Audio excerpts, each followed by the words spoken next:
life. If you don't know me and you're new here, hi, welcome. I'm Ashleigh. I'm a rave mom and mom in real life, and I create content around raves and festivals, specifically raves and festivals in the Chicagoland area. And today we're going to talk about Lollapalooza, which is taking place this upcoming weekend. Really quick, I just wanted to share with you some tips and tricks about Lollapalooza. These are things that I wish I would have known after going to my first Lollapalooza, my first full-fledged Lollapalooza last year.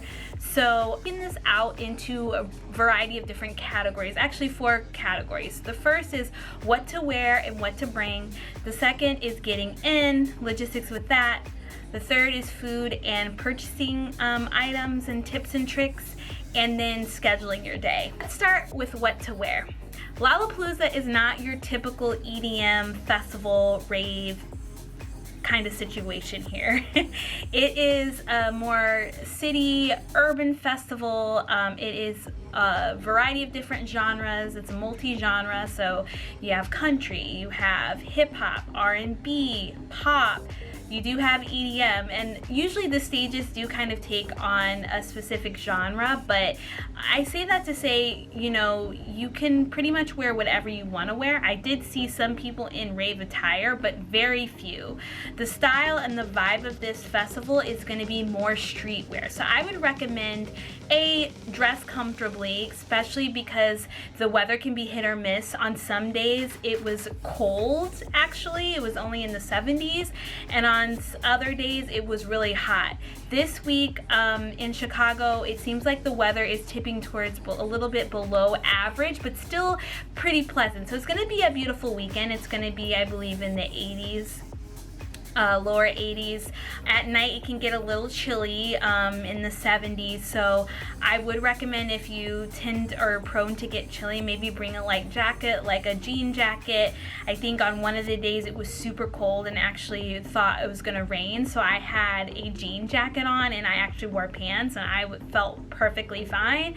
I saw some other people wearing sweatshirts that day, so just be aware of the weather. It is a little bit more chillier closer to the lake, so you have to keep that in mind. Even if it says it's going to be 80 degrees, bump it down a little bit when you're next to the lake, because the lake does have an effect on the weather and the temperature there. I would say streetwear, you know, just really cool streetwear. Last year I saw a lot of retro outfits, kind of 70s inspires. The Y2K was really in last year too, so it'll be interesting to see what fashion comes out this year, but I would say nothing too restrictive. Streetwear is really great. Your shoes, this is not the festival wear platforms, and I'll explain why, but make sure you wear comfy shoes that you can walk in for a long duration, because you know, it's really important to be comfortable this festival, because it is such a large size. And I'll go into more details a little bit later around how to take that in consideration, specifically with scheduling your day. So, moral of the story, dress, you know, comfortable. The fashion tends to lean on the side a little bit more of street, city wear kind of vibe, not necessarily full on raved out. But if you want to get raved out, by all means, you certainly can. It's just not going to be the vibe of most people that go to this festival. And wear comfortable shoes. Comfy, comfy, comfy shoes. In terms of what to bring, this festival, I would say it offers a variety of different food items and also drinks, and there is a hydration station, so it is one of those festivals where you can bring a hydration pack. I'm actually pulling up the website now just so that you know kind of what the bag policy is, because it was pretty strict last year.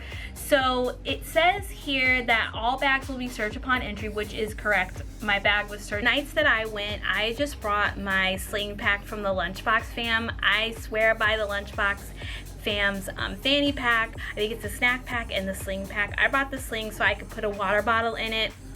They searched it.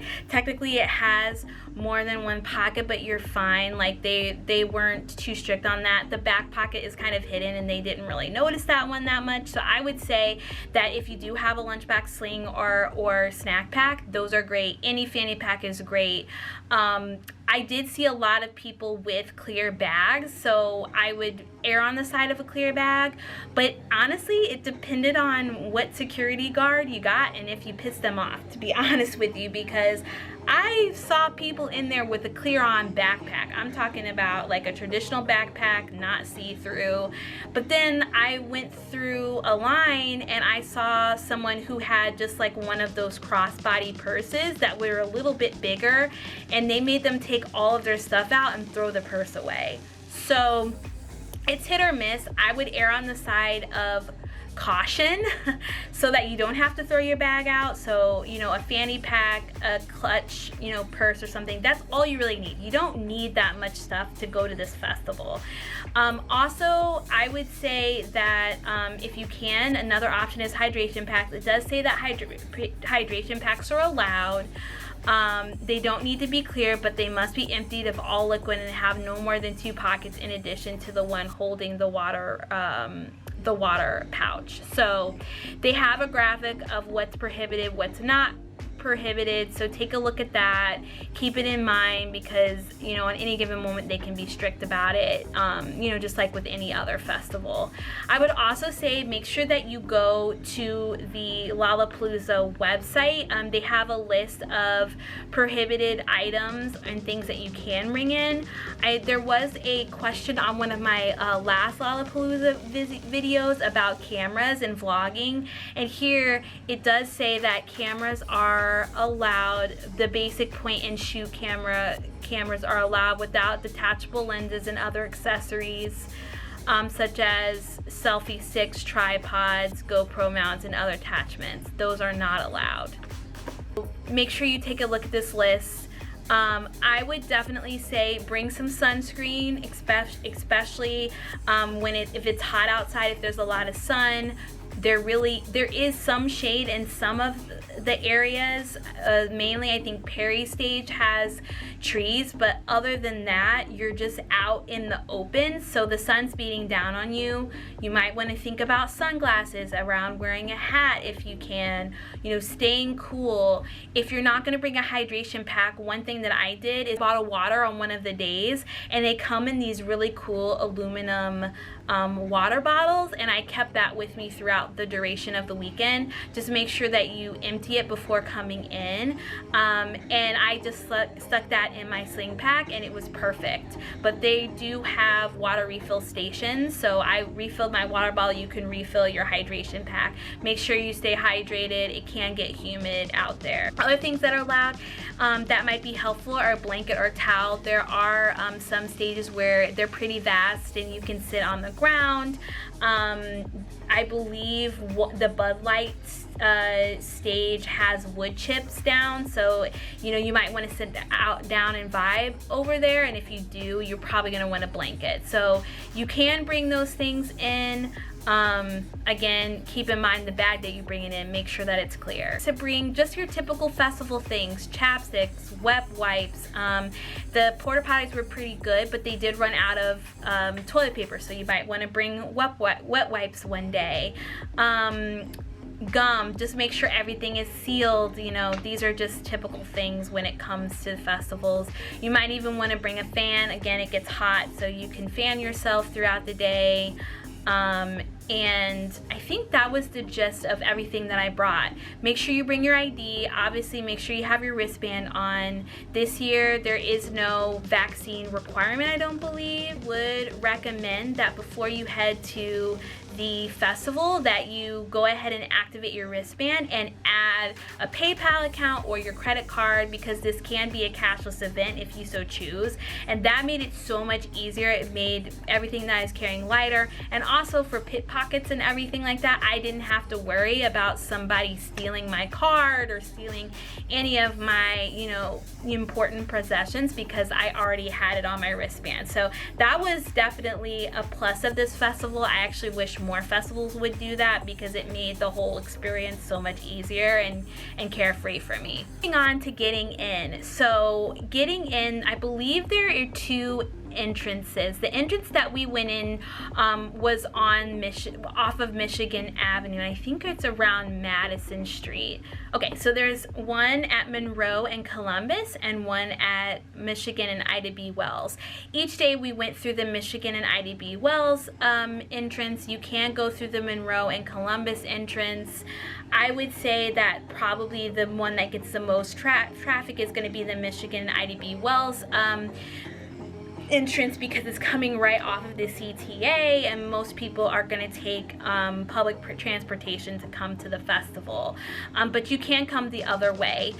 In terms of when to come, I know there's like debate about this, because sometimes depending on the day you could be waiting in line for like 2 to 3 hours to get into the festival. I would say don't come during peak times. So, and why I say peak times is, like, you know, be aware of the schedule and know that around those times people are going to be headed in to see the main acts, so you're going to want to avoid those times. So I would say, you know, each day we got there maybe around 3 or 4 o'clock, and the lines weren't that long. 5 o'clock is you're kind of in danger zone, because that's when people are going to really start coming in to see like the main like popular acts of the day. If you can get in even earlier than that and just kind of hang out most of the day, that's probably ideal. But I would say just try to avoid those peak times and those windows, and then arrive during that time so that you can get in fairly quickly. If you avoid those times, I mean, the security was pretty quick. They just unzipped my bag, they looked through. You kind of go through 2 different gates. So you go through, you kind of you know, scan your wristband, then you go through, and then you go through security. They check your bag, and that's pretty much it. In terms of parking and things in the area, I personally wouldn't recommend driving to the festival or in parking right near the festival, because there's not much parking. You're literally smack dab in the middle of the city. So there's a couple of options you can do. You could park in the city. If you're coming from out of the city, from the suburbs or whatever, you can park in the city somewhere in a residential area and then Uber to the festival. That's what we did. We kind of parked where we used to live in Bronzeville, and then we Ubered to the festival and Ubered back every day. Or you could take the CTA, so do the same thing, drive in, take the CTA. If you live in the city, you can just take the CTA altogether. Or you can look for some spot heroes in the area and see what you can get. I do believe that the Millennium Park parking garage is open, but I'm sure that the prices kind of skyrocket depending on, you know, kind of demand. So I would say, you know, your best bet is to take the CTA, especially getting out of the festival. It's going to kind of be a pain in the neck if you're trying to get out when everyone's leaving for the day. With that being said, I would say in terms of leaving the festival, you may want to leave a little bit early, you know, during the last set. Watch the last set by all means, but leave a few minutes early just to get ahead, because the crowds are pretty dense, and the same thing happens at the CTA. You get into the L and it's just packed. So I would say try to get ahead and leave a little bit earlier than, you know, the final minutes of the festival if you can. Okay, food and purchasing tips. So I've already kind of shared one with you, and that is to do the cashless option, upload your PayPal. It's secure to your wristband, and that way you don't have to worry about you know, cards or anything like that. And I will say there is a good amount of food options available. If I have footage, I'll show you here, but there's kind of like just a street when you first walk in. It's on Columbus, where it's just like food vendors up and down. That's where most of the food vendors are. There are a few food vendors on the way to Millennium Park. That's the Bud Light seltzer stage. So you might be able to find some food there, but most of them are right upon entrance. So I would say if you're gonna get food, get it when you come in or when you're passing between stages, because it is far. It's not like something that, you know, you can just go and get food at any of the stages. Mostly what they have at the stages are food and beverage, mostly at the stages all they have are beverages, so alcohol, water, whatever it may be. So you will have to kind of travel a little bit for food. So just keep that in mind when you're scheduling food breaks in your day. But they have a good variety of things. They have, you know, Asian fusion, the Robinsons, chicken tenders were really good. We got those 2 days. We got chicken tenders and a fry. It was pretty pricey. I think it may be around 12 bucks, but it was a pretty sizable meal, so you might be able to share it, or that might last you the rest of the day. Like, you may not have to eat again. But anyway, just keep that in mind when you're going, so that you can budget out for those things. Drinks, of course, were expensive, so if you're gonna drink, just be aware. I don't recall what the prices were. I want to say like ballpark maybe $6 to $8 for a drink, maybe more.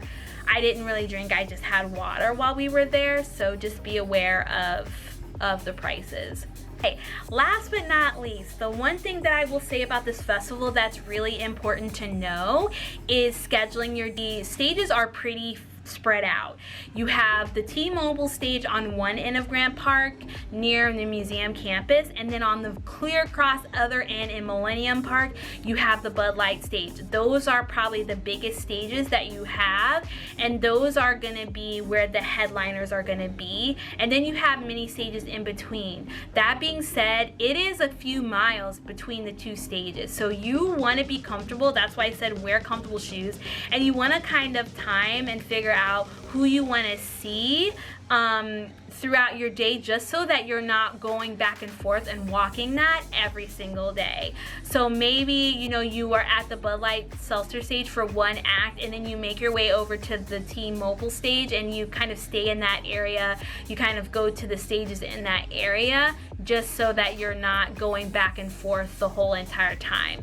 Those are just some things that I would keep in mind for sure. So for us, for instance, we spent one day, we spent most of our day over by the T-Mobile stage, and then at the end of the day we wanted to see Journey, so we went and saw Journey at the Bud Light Seltzer stage, and we stayed there, and that's pretty much when we decided to call it a night and go home, just because we didn't want to go and truck all the way back. Anyway, those are things that you want to keep in mind during your day, so that you're not having to travel back and forth. Alright guys, I think that's it for now in terms of tips and tricks. Are you going to Lollapalooza? If you are, make sure you comment down below. I am not going to Lollapalooza sadly this year because I have a newborn, so I'll be at home, but I will be living vicariously through you, so make sure that you come back here and tell me all about your experience. If you have any additional questions, make sure you can comment those below, and make sure that if you liked this video that you give it a thumbs up. If you're interested in more Lollapalooza or even Chicago Festival content, make sure you hit that subscribe button. I love you guys so much, and as I always say, positive self, positive wealth. Bye guys!